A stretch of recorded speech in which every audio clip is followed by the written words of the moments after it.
Hello, আসসালামু আলাইকুম viewers. কি অবস্থা সবার, কেমন আছেন? আশা করছি সবাই অনেক অনেক ভালো আছেন। তো চলে আসলাম আবারও আপনাদের মাঝে নতুন একটি ভিডিও নিয়ে।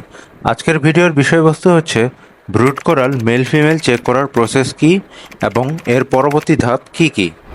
প্রথমে জেনে নেই, কোরাল মাছ একটি নির্দিষ্ট সময় পর সেক্স রিভার্স করে বা লিঙ্গ পরিবর্তন করে।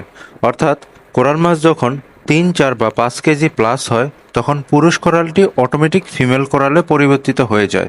আবার যেটি ফিমেল হলো তার ডিমের আকার দেখে প্রজনন সময় নির্ধারণ করা হয় এবং মেল কোরালের শুক্রাণু নড়াচড়া দেখে প্রজনন সময় নির্ধারণ করা হয়। কোরাল মাছের ব্রিডিং করার পিক সিজন এপ্রিল থেকে জুলাই ধরা হয়। সেজন্য পরিপক্ক মাছকে প্রতি মাসে চেক করা প্রয়োজন। তো ভিউয়ার্স, সেই বিষয়টি আপনাদের ধাপে ধাপে বুঝিয়ে দিব এই ভিডিওতে। এই পরীক্ষাটি করার জন্য আমাদের লাগবে একটি ওজন মাপার যন্ত্র, অ্যানেস্থেসিয়া যেটা মাছকে অজ্ঞান করার কাজে লাগবে, একটি 10 ml এর সিরিঞ্জ, একটি ক্যানুলা পাইপ যেটার সাইজ হবে 0.5 থেকে 0.6 মিলিমিটার, একটি মাইক্রোস্কোপ স্লাইড, একটি নেট, ইথানল ডিন্যাচার্ড যেটা ক্যানুলা পরিষ্কার করতে কাজে লাগবে, এবং সবশেষে লাগবে একটি ফাইবার ট্যাঙ্ক যেটি 400 থেকে 500 মিলিলিটারের। এবার বলি অ্যানেস্থেসিয়া প্রয়োগের নিয়ম। 1000 লিটার পানিতে 20 মিলিলিটার বা 20 ppm অ্যানেস্থেসিয়া দিতে হবে। অ্যানেস্থেসিয়া হিসেবে কোপ অয়েল ব্যবহার করা যাবে। আমরা ব্যবহার করেছি অ্যাকুইস অ্যানেস্থেসিয়া। আপনাদের সুবিধার্থে আরও সহজ করে হিসাবটি বুঝিয়ে দিচ্ছি। ধরুন আপনি প্রশ্ন করলেন তাহলে 200 লিটার পানিতে কতটুকু অ্যানেস্থেসিয়া মেশাতে হবে। সেক্ষেত্রে 1000 লিটার পানিতে দিতে হবে 2 মিলিলিটার। 1 লিটার পানিতে দিতে হবে 20/1000। তাহলে 200 লিটার পানিতে দিতে হবে 20 গুণ 200 ভাগ 1000। তাহলে আমরা 4 মিলিলিটার হিসাব করে পাচ্ছি। তাহলে বুঝতে পারলাম 200 লিটার পানিতে 4 মিলিলিটার অ্যানেস্থেসিয়া মিশাতে হবে। এভাবে আপনাদের যত লিটার পানি হবে তত আপনারা হিসাব করে নিতে পারেন।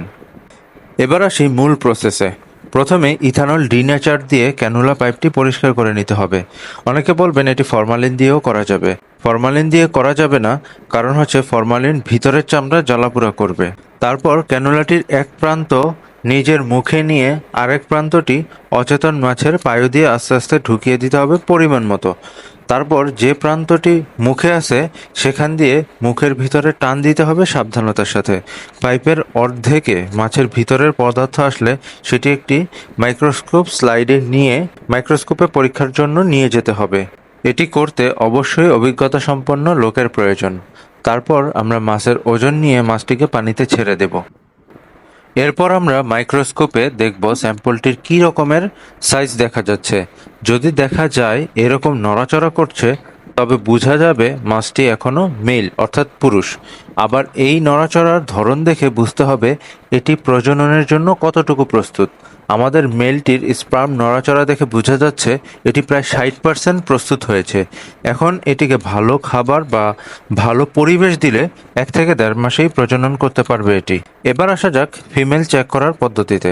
এটিও সেমভাবে স্লাইডে নিব স্যাম্পলটি, তারপর মাইক্রোস্কোপে ডিমের স্টেজ দেখব কততম স্টেজে রয়েছে। ডিম চেক করার টোটাল 4টি স্টেজ বা ধাপ রয়েছে। প্রথম ধাপকে হানিকম স্টেজ বলে। এখানে 50 মাইক্রনের নিচে হবে ডিমের সাইজ। দ্বিতীয় ধাপে এখানে 50 থেকে 100 মাইক্রনের মধ্যে হবে ডিমের সাইজ। তৃতীয় ধাপে এখানে 100 থেকে 150 মাইক্রনের মধ্যে হবে ডিমের সাইজ। চতুর্থ ধাপ বা অ্যাডভান্স বা রাইপ স্টেজ বলি আমরা, এখানে ডিমের সাইজ হবে 400 মাইক্রনের উপরে। এবার যদি ডিমের সাইজ 350 থেকে 400 মাইক্রন হয়ে থাকে তাহলে এটি ডিম ছাড়ার জন্য প্রস্তুত হয়ে যাবে।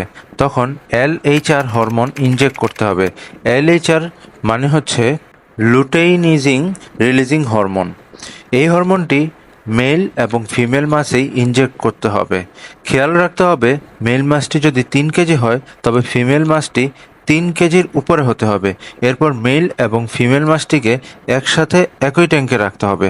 তবে ট্যাঙ্কের পানির প্যারামিটারগুলো অবশ্যই ঠিক রাখতে হবে। প্যারামিটারগুলো হলো তাপমাত্রা 20 থেকে 22 ডিগ্রি সেলসিয়াসের মধ্যে থাকবে, পিএইচ 7.5 থেকে 8.5-এর মধ্যে থাকবে, স্যালাইনিটি বা লবণাক্ততা 30 থেকে 32 পিপিটি হলে সবচেয়ে বেশি ভালো হয়, অক্সিজেন 5 থেকে 8 ppm নিশ্চিত করতে হবে। এভাবে একই ট্যাঙ্কিতে রাখলে এরা ম্যাটিং করবে। তো ভিউয়ার্স, পুরো ভিডিওটি আপনাদের ভালোভাবে দেখানোর চেষ্টা করেছি। এই ভিডিও দেখে যদি আপনারা কিছু শিখে থাকেন তাহলে ভিডিওতে একটি লাইক দিবেন এবং চ্যানেলটিকে সাবস্ক্রাইব করে দিবেন। আর আপনার মূল্যবান মতামত কমেন্টের মাধ্যমে জানাতে পারেন। তো আজকের মতো এখানেই বিদায় নিচ্ছি। ধন্যবাদ সকলকে।